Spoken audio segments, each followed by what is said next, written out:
In this video, we'll talk about a few things that only campers can understand. Camper life isn't easy at all. It may look like it's all fun and games, but trust us, campers have their struggles. Have you ever set up a perfect tent? Have you ever toasted a marshmallow perfectly? Unless you're some sort of superhero, we can bet you've faced some of these problems at least once in your life. First up, campfire food. Does it taste as good as it sounds? It's a bright sunny morning, a perfect day to go camping. All the work that you've been doing in the past week has taken its toll on you, so to clear your head and to take advantage of the cool weather, you think about enjoying a nice, cool evening outside. You pack a bunch of food items, but on the way, your inner Tom Cruise convinces you to cook stew. You reach the campsite, get a nice warm fire going, cut up the vegetables and the meat, collect water from the stream nearby, and dump it all in a pot. It takes ages to cook, and you keep on adding the required spices while the stew bubbles. Once the stew gets a thick consistency, you take the pot off the fire, grab your spoon, and go in. The stew tastes heavenly, and the vegetables are perfectly cooked, but as soon as you bite into your first piece of meat, it's raw. Your day is ruined. The whole week is ruined, and you want nothing more than to just go back home and sleep. But you decide to give it another shot. You keep on checking the meat, and once you think it's cooked perfectly, you take the pot off the fire and taste it again. This time the meat is cooked perfectly, but now the stew tastes strange. You soon realize that this strange and unpleasant flavor you're tasting is what you get when your stew boils too much, and your vegetables burn and stick to the bottom of the pan. So now you're just sitting there eating dry pieces of meat. We would surely be sobbing, and for good reason. Campfire food is not the delicious feast we think it is. Next up, the myth of the dreamy toasted marshmallow. Have you ever tried toasting a marshmallow? Well, you might not want to after we tell you what a nightmare it can be. Let's be honest, no one knows how to toast a perfect marshmallow. You either swallow your pride and eat the burnt marshmallow on your stick, or you eat it as it is, with no toasting at all. We're no strangers to wasting whole packets of marshmallows trying to find the perfect one, the one that is toasted to perfection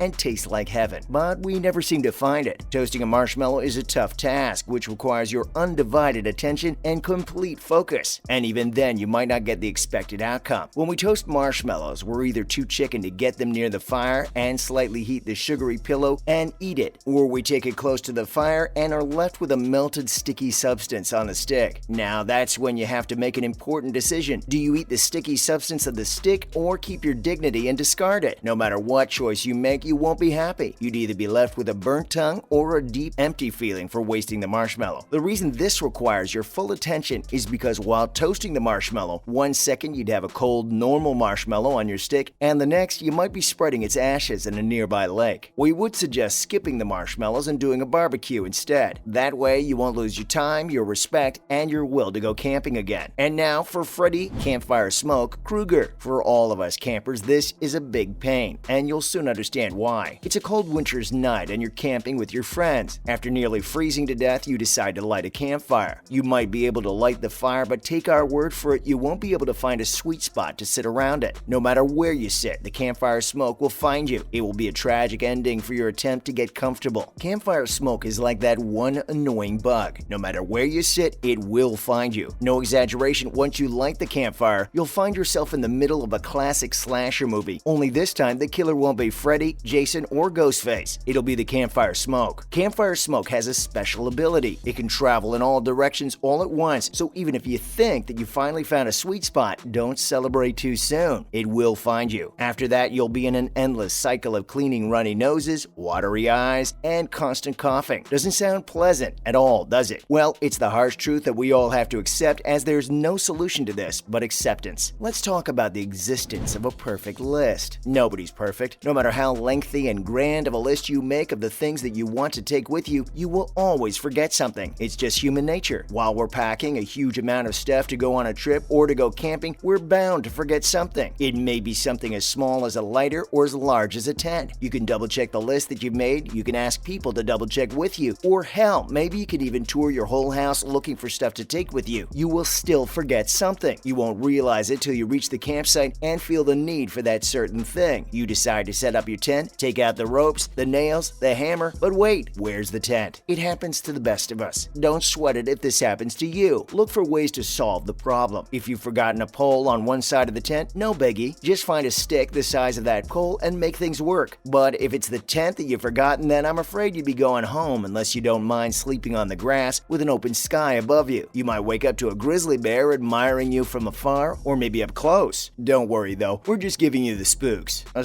snake might be there though. The dry grass and flatland illusion. On every camping trip, at some point one feels the need to set up a tent. Before setting it up, the actual tough task is looking for the perfect spot. By perfect spot, I mean a place where there's dry grass so you don't wake up in the middle of the night with wet trousers, thinking that you might have had an unfortunate accident. Although before setting up a tent, the wise thing to do would be to survey the land in great detail. But we get it. Sometimes laziness gets the best of us. In that case, what to do is find a nice, flat, dry-looking spot. Set up a tent there, and as soon as you sit inside, feel your pants absorbing the moisture in the ground. If you're too sleepy or lazy, you might even sleep with wet pants, but you will wake up with a headache. Sleeping on uneven ground is not something you want to experience. Life is all about decisions. A place might look dry and flat to you even when it isn't. You'll find that out the hard way. After that, what do?